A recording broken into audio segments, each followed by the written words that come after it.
Irmãos, abram suas Bíblias em Lucas 18, versículo 32. Pai, do mesmo modo, Senhor, me coloco nesse momento, Senhor, aos pés da cruz.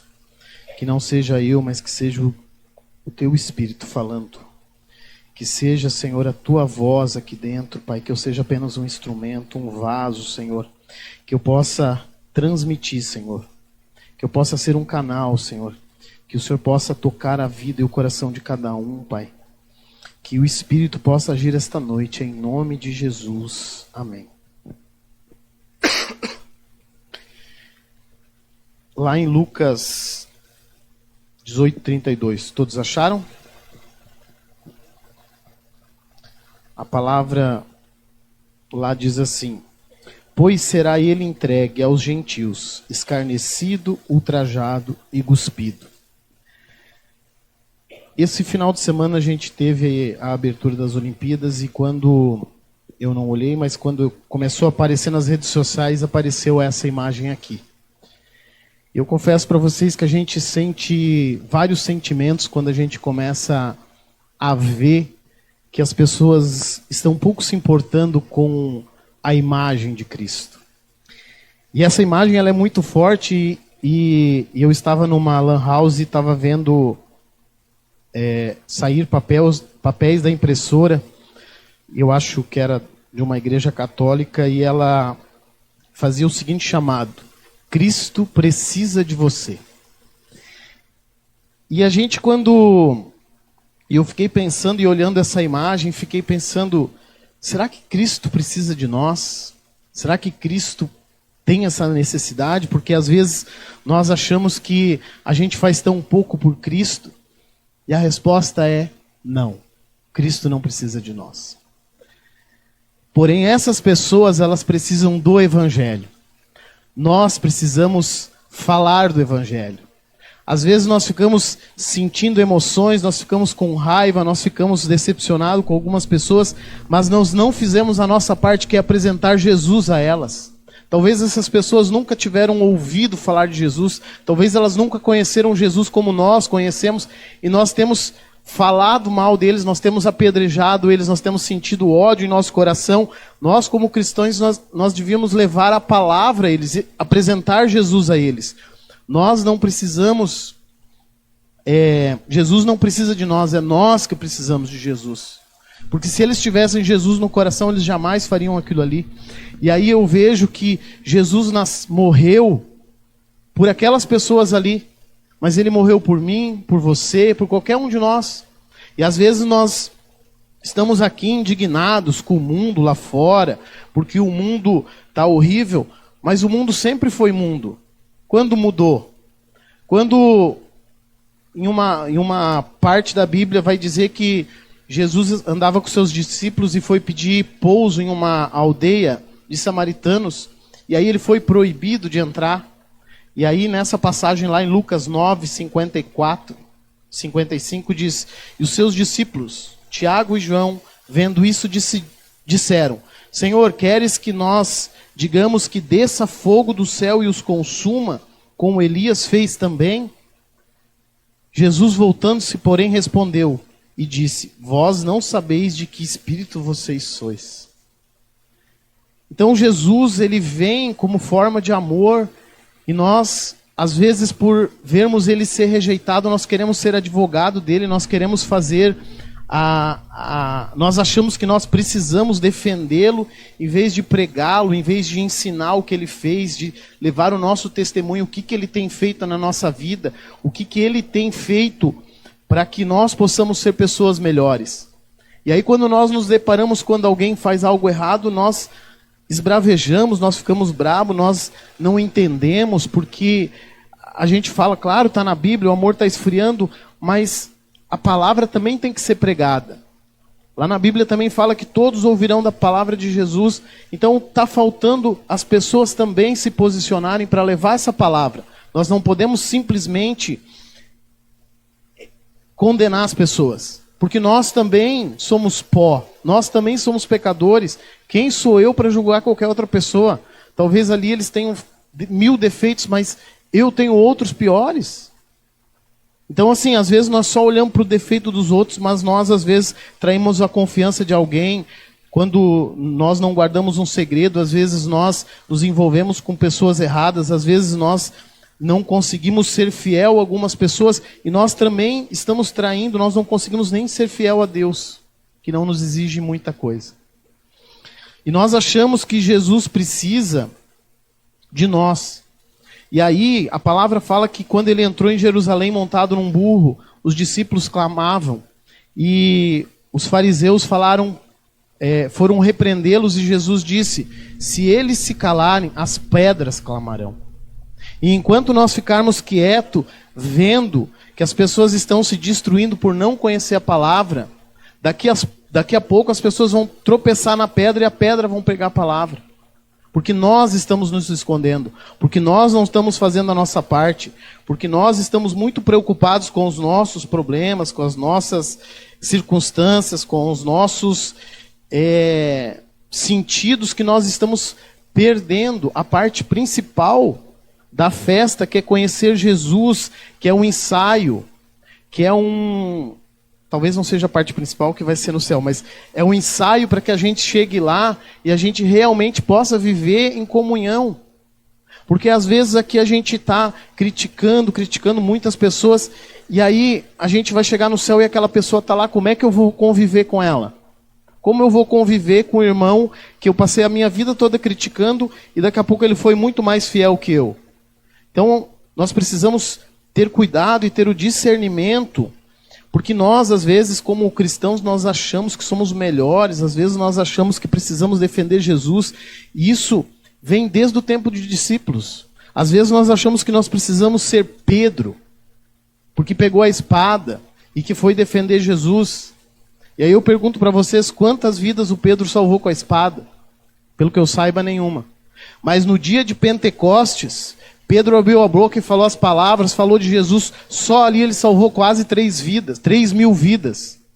Então nós temos que parar de pegar a espada para tentar mutilar a orelha do nosso irmão, de falar mal daqueles que às vezes são pecadores, porque nós nos julgamos melhores e nós somos às vezes igual ou até pior.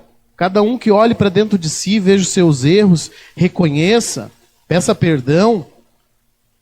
E quantas vezes a gente precisa entender essas coisas? Aí a gente pensa assim, mas eles estão debochando de um símbolo da ceia, do corpo de Cristo, do dia da crucificação.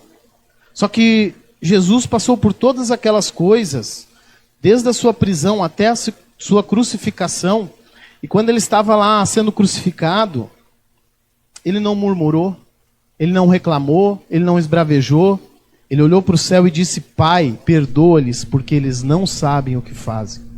E lá, aquela dor que ele estava sentindo, era o meu pecado, era o seu pecado, era o pecado daquelas pessoas, os pecados que nós nem soubemos que nós vamos cometer, mas Deus já sabia, o Senhor já sabia, Cristo já sabia.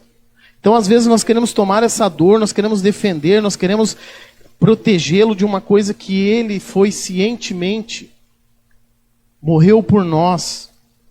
E nós falamos que como podem negar a Jesus, como eles podem negar a soberania de Jesus, como eles podem se perder, não se permitir conhecer Jesus. Mas eu vejo, às vezes, nas redes sociais, as pessoas colocam lá, seja forte, corajoso, pessoa cristã, e aí abaixo, signo taurino. Então o que ele está seguindo? O que ele está regendo? O que rege a vida dele? É o símbolo, é o Deus de todas as coisas? Quando nós achamos que uma pessoa, às vezes, ela está em Cristo, mas ela não muda, às vezes ela tem dificuldade, ela tem algum vício, ela tem alguma tendência, alguma coisa, e a gente acha, essa pessoa está na igreja, mas ela não vai mudar, ela não vai conseguir, ela não vai... Quando nós devíamos estar orando por ela, quando nós devíamos estar auxiliando, estendendo nossa mão, nosso braço, para que ela possa se sentir acolhida na igreja. Hoje mesmo ainda, conversando com uma pessoa, eu ouvi ela falar assim, Eu fui na igreja e falaram mal de mim, e quantas vezes a gente comete esse erro e a gente acaba tirando as pessoas de Cristo em vez de levar Cristo a elas. Quantas pessoas às vezes nós começamos a afastar elas de Cristo em vez da gente buscar ela fora e trazer aqui para dentro. Às vezes a pessoa vem aqui, ela não é bem recebida, às vezes começa com um murmurinho, começa com panelinha, e aí a pessoa nunca mais volta e nós achamos, nossa, a palavra foi dura. Não, às vezes a palavra tocou o coração, só que o que sai da nossa boca às vezes não coincide com a nossa atitude. Às vezes nós falamos aqui, nossa, como aquela pessoa espiritualizada, mas fora dali a pessoa não é tudo aquilo. Ela está representando um papel aqui em cima. E às vezes nós falamos, olha que zombaria de Deus, mas e aqueles pastores, aquelas pessoas que usam de Deus para se enriquecer, não é zombaria maior? Porque elas conhecem a palavra. Às vezes as pessoas não tiveram a oportunidade, ninguém levou Cristo a elas. Mas aqueles outros, os falsos profetas, esses, eles têm o conhecimento da palavra. E o pior é que eles usam da palavra para se beneficiar. Então a zombaria maior, ela está ali. É ali que nós devíamos, de certa forma, ser contrário. Ali nós devíamos nos posicionar. Quando nós pregamos que precisamos ter os frutos do Espírito, e nós às vezes não acabamos nem buscando, nós não oramos por aquilo, e o pior, às vezes a gente não sabe nem quais são os frutos do Espírito e como é que nós vamos buscar. Como é que nós vamos buscar o amor se a gente não sabe que são fruto do Espírito? Para que a gente tenha amor em casa com os nossos filhos, com os nossos cônjuges, que a gente tenha amor na rua quando a gente passa por um necessitado, que a gente passa às vezes por um mendigo. Eu vejo muitas pessoas às vezes falam, eu não vou dar dinheiro para esse mendigo porque ele vai gastar com cachaça, mas a gente não sabe a realidade daquelas pessoas. Nós que fizemos trabalhos na rua, esse ano eu não fui ainda porque enfim, estou sempre gripado. Mas a gente vê que às vezes é o único refúgio, aquela pessoa com aquele pouco que ela ganha e com aquele álcool que não faz bem, mas ele mata a fome, se esquenta, tira a solidão, tira a indiferença, e aí nós estamos ali julgando e dizendo, eu não vou dar porque ele quer beber, mas é o que está salvando ele, em vez da gente ir lá e dar um acolhimento, a gente alimentar, a gente levar uma palavra, a gente levar um agasalho, a gente arrumar algo para que possa trazer um pouco de conforto para aquela pessoa. Mas nós, geralmente, a grande maioria fica criticando. Nós devemos ter alegria, porque mesmo em tantas dificuldades que a gente tem no nosso dia a dia, tantos problemas, às vezes a gente tem problemas no trabalho, às vezes a gente tem problemas no trânsito, às vezes a gente tem problemas em todas as searas da nossa vida, mas a gente tem que estar alegre. Nós temos a nossa irmã, que ela é o nosso ponto de referência, que hoje ela não está aqui de novo, porque está com um probleminha de saúde, mas a gente sabe com certeza que aonde ela estiver, ela está com alegria, ela está sempre contagiante. Nós precisamos ter paz para nós realizar todas as nossas orações, porque às vezes nós também se propomos a orar, mas tem tanta poluição dentro da nossa cabeça que nós não conseguimos nem nos ouvir e nós não conseguimos ouvir o que o Senhor tem a dizer para nós. Porque nós também, a oração é uma conversa com Deus, não é só eu falando das minhas necessidades, falando do que eu quero, eu preciso ouvir o que Ele tem para dizer. Eu preciso respeitar, preciso identificar os sinais que Ele tem para mim. Eu tenho orado muito em cima de algumas situações e eu tenho recebido uns sinais e eu tenho fé que esses sinais, eles são sinais que a vontade de Deus é essa. Mas a gente tem que continuar orando. A gente tem que ter longanimidade, que é virtude de suportar firmeza o processo. Quantas vezes a gente está aqui na igreja, às vezes, mas a gente não queria estar aqui.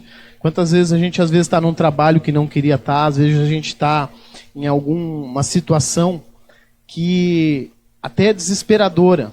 Mas a gente tem que ter firmeza, a gente tem que aguentar o processo.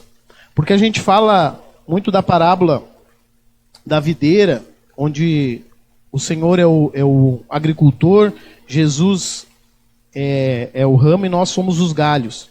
Às vezes a gente se murcha, a gente fica mais calado, mas às vezes é Deus nos podando, às vezes é Deus nos colocando dentro de uma panela de pressão para que a gente floresça e venha dar mais frutos do que a gente vinha dando.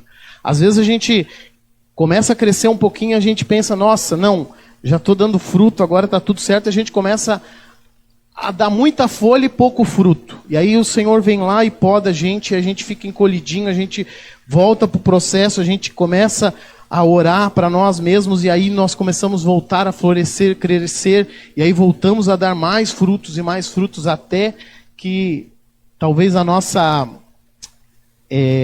soberba vai nos sufocando e vai dando um monte de folha. Nós temos que ter benignidade, nós precisamos ser amável com as pessoas, nós precisamos ter boa vontade. Eu fico surpreso que às vezes eu tenho a mania de dar bom dia para todo mundo, as pessoas às vezes nem olham para minha cara. E eu fico pensando como alguém pode ser essa falta de afeto, de carinho, porque um bom dia não mata ninguém, mas pode mudar a vida às vezes de uma pessoa. Nós precisamos ter bondade, nós precisamos nos doar às pessoas. Às vezes nós pensamos que tudo tem que ser do nosso jeito, tudo tem que ser para nós, e nós nos doamos pouco. Fidelidade. Nós precisamos ser fiéis com as pessoas que são fiéis conosco. Nós precisamos ser fiéis com Deus em primeiro lugar. Nós precisamos ter mansidão, nós precisamos ser mansos. Nós não podemos nos estourar com qualquer coisa, nós não podemos nos guardar dentro de nós uma raiva, porque às vezes alguém nos falou algo que nos magoou, porque se nós tivermos Deus no nosso coração, se Ele tiver preenchido, não vai ter lugar para mágoa, não vai ter lugar para rancor, não vai ter lugar para nada. Nós precisamos ter domínio próprio. Quantas vezes eu, às vezes, cometo esses erros, eu falo mais, porque eu deixo a minha carne falar. Às vezes eu escuto alguma coisa e eu já saio falando, atropelando, e eu preciso ter esse domínio, eu preciso ter esse discernimento. É difícil, mas o que Jesus falaria num momento como esse? O que Jesus faria? Eu acho que nós precisamos ter, sim, esse discernimento, esse domínio próprio, para que nós possamos aliviar não só a nossa vida, não só a nossa caminhada com Deus, mas também a vida dos outros. Nós não podemos ser pedra de tropeço para ninguém. E se nós conseguirmos atingir todos esses frutos, se nós conseguirmos atingir tudo isso, nós ainda vamos ser pó. Nós ainda vamos ser pequenos. E nós só vamos ser melhores com Cristo e em Cristo. Por isso que nós precisamos procurar Ele cada vez mais, é nós que precisamos dele. Lá em Marcos 2, 16, 17, vai dizer: e os escribas e fariseus, vendo-o comer com os publicanos e pecadores, disseram aos seus discípulos: por que come e bebe ele com os publicanos e pecadores? E Jesus, ouvindo isso, disse-lhes: os sãos não necessitam de médico, mas sim os que estão doentes. Eu vim não para chamar os justos, mas sim os pecadores ao arrependimento.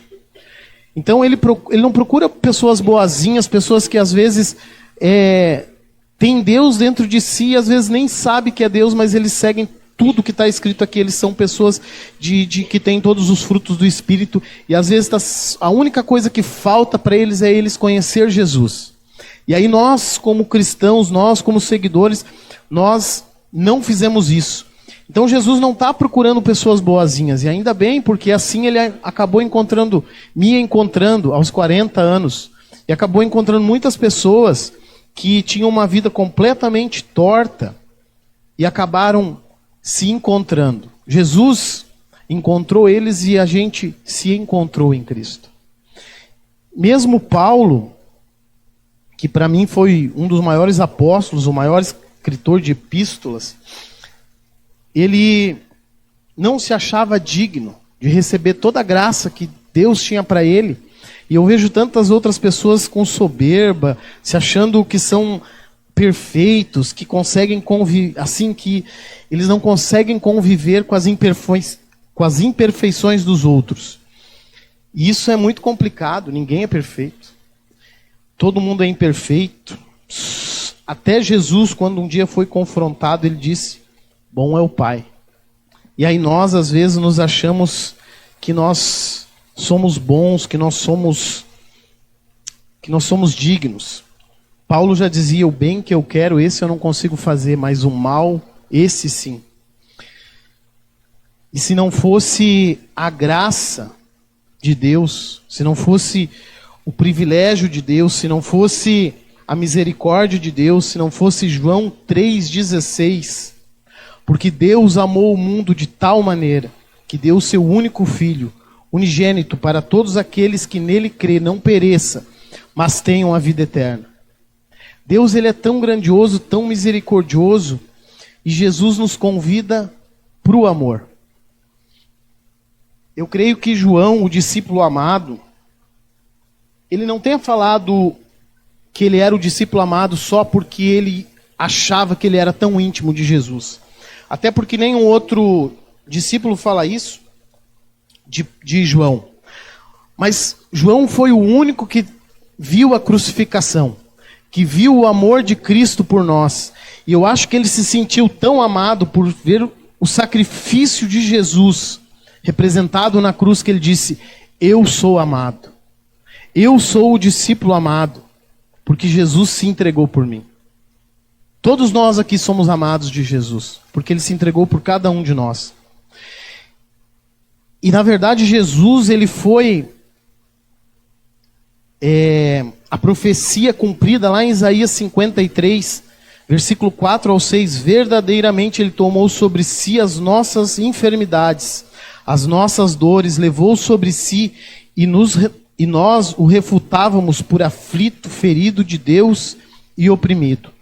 Mas ele foi ferido por causa das nossas transgressões, e moídas por causa das nossas iniquidades. O castigo que traz a paz estava sobre ele, e pelas suas pisaduras fomos sarados. Todos nós andávamos desgarrados como ovelhas, cada um se desviava pelo caminho, mas o Senhor fez cair sobre ele a iniquidade de todos nós. Então, às vezes, quando nós vemos pessoas fazendo algo para Cristo, debochando de Cristo, nós não precisamos ficar revoltados. Nós precisamos ficar com pena. Nós precisamos dobrar o nosso joelho e orar por aquelas pessoas. Porque se elas não acharem, se elas não encontrarem a salvação, vai vir a justiça de Deus. E isso é engraçado, porque quando nós vimos que as outras pessoas erram conosco ou fazem qualquer outro tipo de afronta a Jesus, nós queremos que a justiça caia sobre eles. Mas sobre mim, sobre cada um de nós queremos que Jesus tenha misericórdia e graça. E às vezes a gente nem sabe muito qual é a diferença da misericórdia, da graça e da justiça. E eu ouvi essa semana uma história que eu acho que exemplifica muito bem isso. Eu trouxe para vocês aqui hoje. E nós precisamos entender que são coisas completamente diferentes. Vamos imaginar que um menino de 15 anos pega o carro do pai e faz uma barbeiragem e derruba o muro do vizinho. Aquele muro novinho, pintadinho, retinho, aquele muro que dá gosto de ver. O dono do muro, o vizinho, ele tem a possibilidade de agir de 3 formas: justiça, misericórdia ou graça. Na justiça, ele vai chamar o pai do menino e vai dizer: olha, eu quero que você pague o meu muro, vai se resolver com o teu filho, porque ele é um irresponsável, porque isso não se faz, tu não educou o teu filho. E esse menino, ele vai sofrer uma punição, ele vai sofrer sanção, ele vai carregar aquilo ali para o resto da vida, porque a justiça vai cair sobre ele. E não tem nada errado, porque ele cometeu o erro, e a justiça na terra, ou na vida eterna, ela tem que ser cumprida. E aí nós temos a misericórdia, que é esse vizinho chegar lá e dizer assim: olha, você se machucou, tá tudo certo, então tá, então tu pega o carro, leva para casa, deixa que eu conserto o muro, não precisa gastar com isso, nem teu pai não precisa se estressar, mas tu vai lá, vai conversar com teu pai e vai consertar o carro. Tá bom, mas é a misericórdia, ele consertou, mas a graça é uma coisa inexplicável. A graça é nós imaginarmos que esse vizinho vai pegar esse menino e vai dizer: pô, tu derrubou o muro, pode deixar que eu vou consertar o muro, pode deixar que eu vou consertar o carro do teu pai, não vou falar nada. Nossa, tu tá nervoso, vamos lá, eu vou pagar um milkshake para ti. E quando tu fizer 18 anos, eu vou pagar a tua habilitação e ainda vou te dar um carro. A graça é uma coisa impensável na terra, porque ela vem do céu. A graça é uma coisa que vem de Deus, não é nós humanos que vamos conseguir produzir isso. E isso é a graça. Nós que não merecemos nada, é Deus dando tudo. É Deus entregando tudo que Ele tinha de melhor, que foi a vida de Jesus, para nos salvar, para me salvar, e para salvar as pessoas que às vezes nós julgamos que são impuras, que são a escória da sociedade. E às vezes nós não olhamos para dentro, nós com o nosso nossa identificação de justiça, nosso merecimento, nós sempre achamos que as outras pessoas não merecem, mas nós sim, nós merecemos. E existe graça de Deus para todas as pessoas, para mim, para você, para todas, porque a graça, ela é de graça, mas ela custa tudo. Ela custa a nossa vida, ela tem que ser entregue a Jesus. Nós não podemos dizer, Senhor, eu te entrego a minha vida, mas vou viver como o mundo vive. Eu não posso entregar algo, porque se eu quiser seguir Jesus, eu tenho que seguir conforme Ele anda. Eu não posso andar num sentido e Jesus no outro. Então nós precisamos conhecer Jesus. E quanto mais nós conhecermos Jesus, mais nós vamos ser parecidos com Ele. Então nós vimos pessoas que às vezes nós não temos tanta intimidade e que às vezes ficam fazendo esses escárnios, ficam cometendo essas atrocidades que a gente chama, mas lá na palavra também vai dizer: se o meu povo, que clama pelo meu nome, que chama pelo meu nome, se humilhar, orar e buscar a minha face e se afastar dos seus maus caminhos, dos céus eu o ouvirei, perdoarei o seu pecado e curarei sua terra. Então que nós possamos ter a graça de Deus para que nós possamos ser curados, que nós possamos ter a graça de Deus para que nós possamos receber esse presente tão maravilhoso que só vem dos céus, que só Deus pode nos dar. Mas para isso nós precisamos nos entregar. Nós precisamos entregar nossa vida a Jesus. Que nós possamos essa noite, na nossa oração, no nosso íntimo, nesse momento de oração que nós vamos ter daqui a pouco, que nós possamos colocar a nossa vida nas mãos de Jesus. Que nós possamos realmente entregar na mão dele tudo aquilo que só ele tem o poder de fazer. Nós não temos o poder de fazer nada. Nós não temos o poder de mudar uma vida. O que nós podemos fazer às vezes são escolhas certas ou escolhas erradas. Mas o poder de mudar só vem de Jesus. Então feche os seus olhos. Pai, que esta noite, Senhor, o Senhor possa transformar, Senhor, as nossas vidas. Que o Senhor possa dar da sua graça, derramar da tua graça sobre a minha vida, sobre a vida de todos que estão em casa, sobre a tua igreja, todos que estão aqui esta noite, Pai. Dá mais da tua graça para nós, Senhor. Dá mais, Senhor, do teu discernimento, do teu entendimento. Que nós possamos, Senhor, te buscar em espírito e em verdade, Pai. Que nós possamos reconhecer, Senhor, que o Senhor é o único que pode nos levar à vida eterna. Que nós estejamos preparados para o dia da grande festa. Em nome de Jesus.